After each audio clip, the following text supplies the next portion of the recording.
Hey everybody, I'm back for another video review, and this time we are looking at the G.I. Joe Rise of Cobra Armoured Panther with Sergeant Thunderblast. Now, the vehicle itself is very nice indeed. You do have to apply the stickers yourself, which can be annoying, but it can give you that really great 80s retro feel.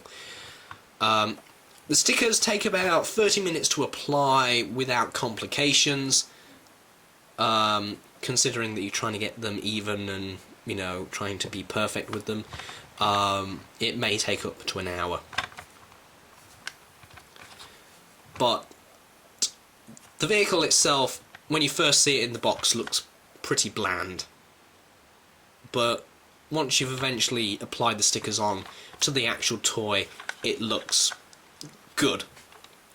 In my opinion, it could do with a bit more, brushwork on the actual vehicle itself. Like, you know, it could have a bit of battle scarring and a few blast points here and there, and some actual,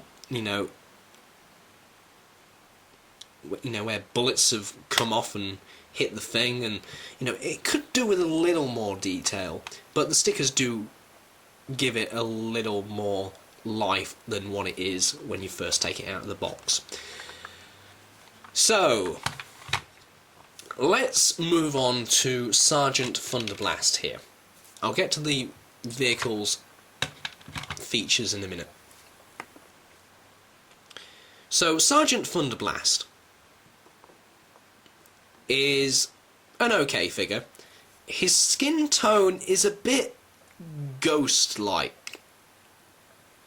I'm sorry, I don't know. The skin colour, in my opinion, could have been a little bit more better. They could have added some, toning in there, because it doesn't look that really well painted, in my opinion. Kind of looks like they just took it from the 80s toy line. But, what are you going to do? Now, the helmet is removable. There's actually a visor on here, which can move up and down. But the helmet itself doesn't really clip in to place. It more like sits there and it kind of rocks about a bit, which is kind of annoying when you want to move the head from side to side. But other than that, the head can rotate 360 degrees, it can pivot up and down, the arms can rotate 360 degrees, move in and out from the body, bend at the elbow, rotate at the elbow, rotate at the hand, and the waist can actually rotate 360 degrees. Legs can move back and forth, in and out, bend at the knee from 2 points in the leg, and the foot can rotate 360 degrees. And that's pretty much for the articulation. Now, the colour scheme on his clothes and his armour is kind of bland. There's no actual real detail to his actual clothes, and apart from these 2 points here, which is there and there, and the belt buckle, but the rest is pretty much blandly painted. You got the brown here, you got the green, you've got the black, and you've got the shoes, and then you've got the green here, and the ginger hair, which has been scuffed a little with this black here. And the eyes, I mean, he's looking constantly up. Well, no, let me correct that. He's looking up, but he's looking up that way, and he's looking up that way. He's cross-eyed.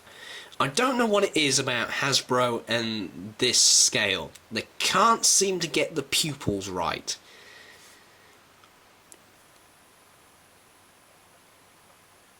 and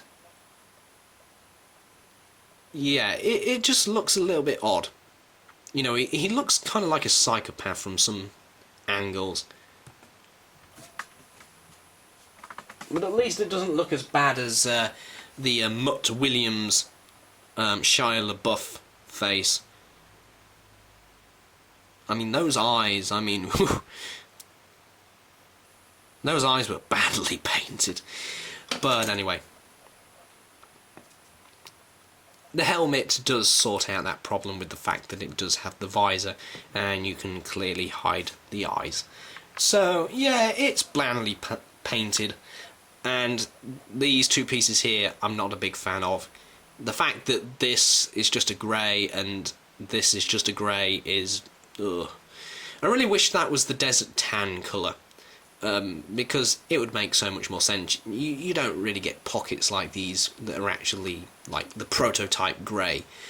It just looks like it's been unpainted. The same with the holster and the pistol. I mean, come on. Would it have taken a little bit of, you know, a little bit of your time to actually paint that pistol and actually paint that holster in the same colour as the actual Panther itself? I mean, really, people. I mean, really. So, anyway, he can fit in the cockpit here, and the vehicle does roll very well, but there is another problem. The wheels are not correctly aligned, so you can kind of see they wobble about.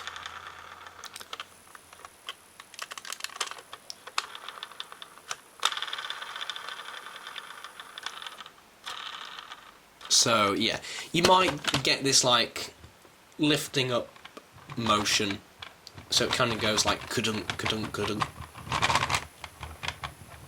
And you can kind of see the front's kind of lifting up here. And it's not like a fluid motion, which gives it that tank kind of feel, but still, it's a bit odd. Now, weapons.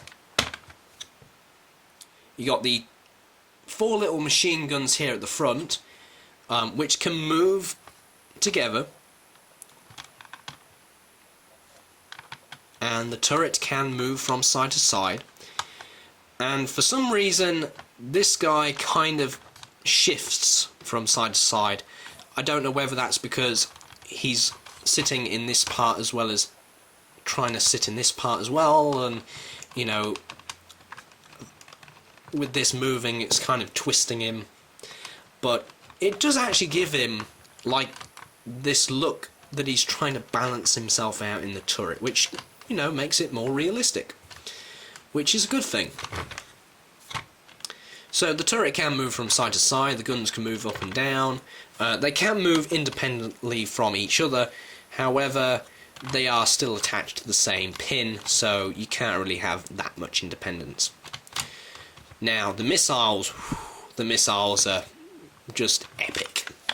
These missiles are super powerful. The last time I fired these missiles, I was doing it along a nice long distance, and it went up to like 2.5 meters. I don't know the imperial equivalent to that, but it's pretty damn far. And these are pretty powerful missiles. I mean, you will not believe the power that comes out of these missiles. And they shoot out so fast. This thing could have your eye out, literally. So don't point this at your face. Really don't point this at your face, because this thing could almost break your nose. So that's it for the Armoured Panther. Really good G.I. Joe vehicle. Really suggest that you pick this thing up simply because the missiles are so powerful. You know, you're not going to be disappointed with this thing because it has super fast, powerful missiles. You know, the guy in the cockpit is okay. You know, you can chuck him out and put like a a Duke in there, or you know, some other G.I. Joe.